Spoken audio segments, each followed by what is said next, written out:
hết rồi. Không có chọt đâu. Ngồi xuống đấy. Ngoài đường.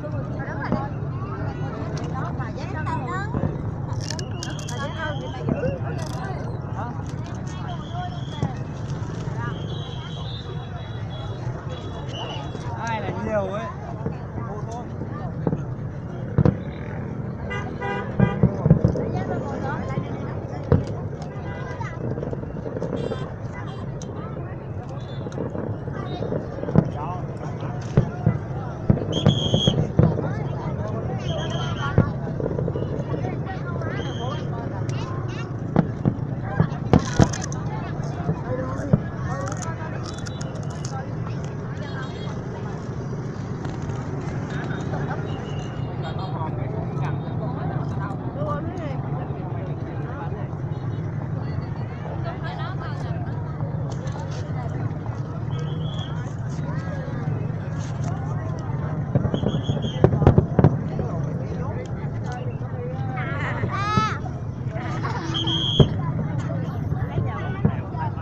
Nước mà. Nhìn đi kìa. Đó con ra chỗ lần ra ngoài đấy. Đây con này, ra lần vào trong góc này. Đó, Đi kìa, đến gần con đây này. đây kìa. Cô kìa, đó đi ra nuôi chung kia đó. Con góc cái kia đi. Đó, góc kia. Ba quay rồi. Im, đứng im đó, đứng im chồng đó.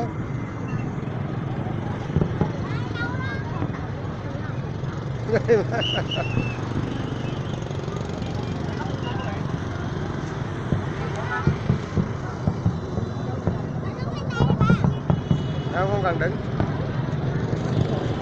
Thôi đứng té đó. Ba bị con đường trầu đưa đây.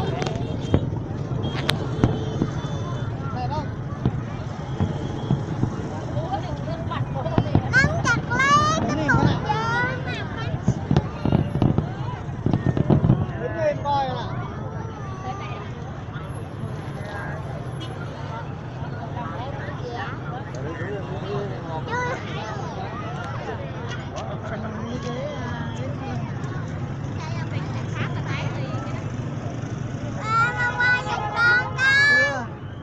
Thế rồi. Còn đang mới bắn 15 phút thôi. Bé qua giùm con. Đây đây. Thôi rồi. Kêu mà.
Ngồi xuống coi đi.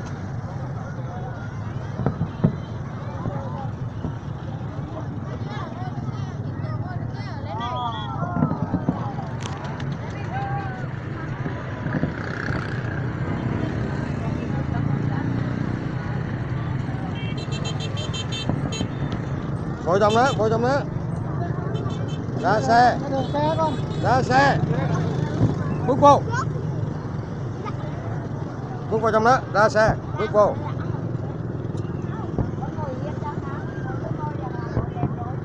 Ngồi xuống coi đi con. Vô. bước vô.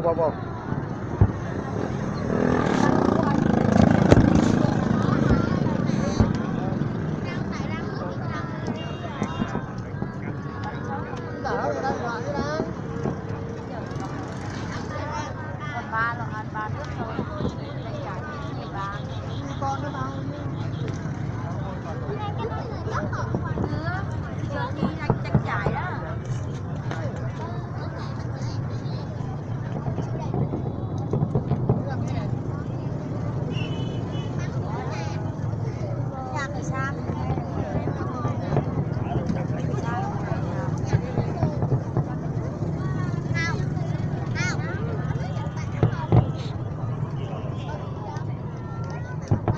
Coi cho bị ban đây.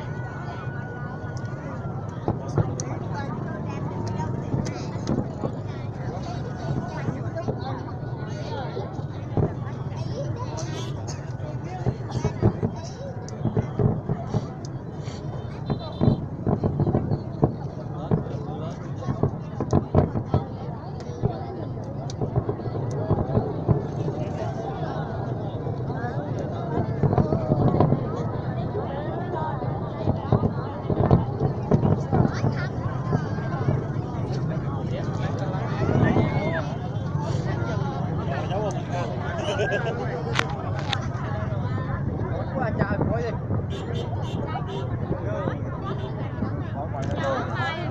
Đâu ngoài tới đây rồi, gió sau 10 phút rồi đây.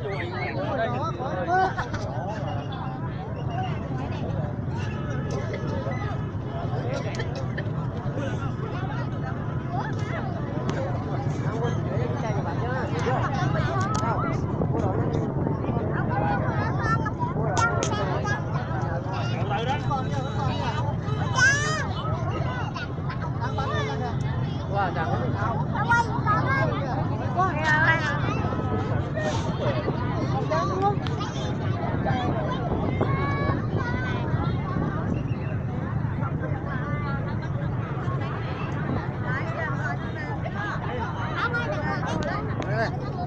Đây.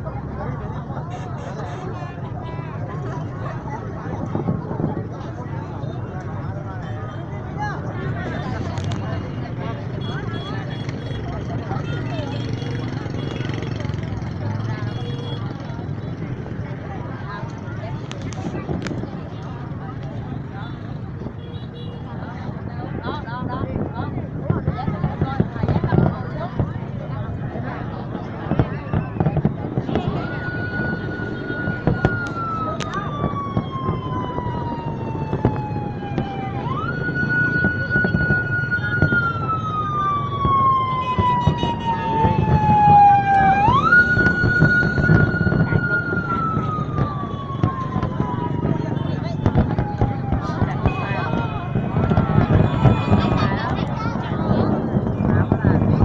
để không bỏ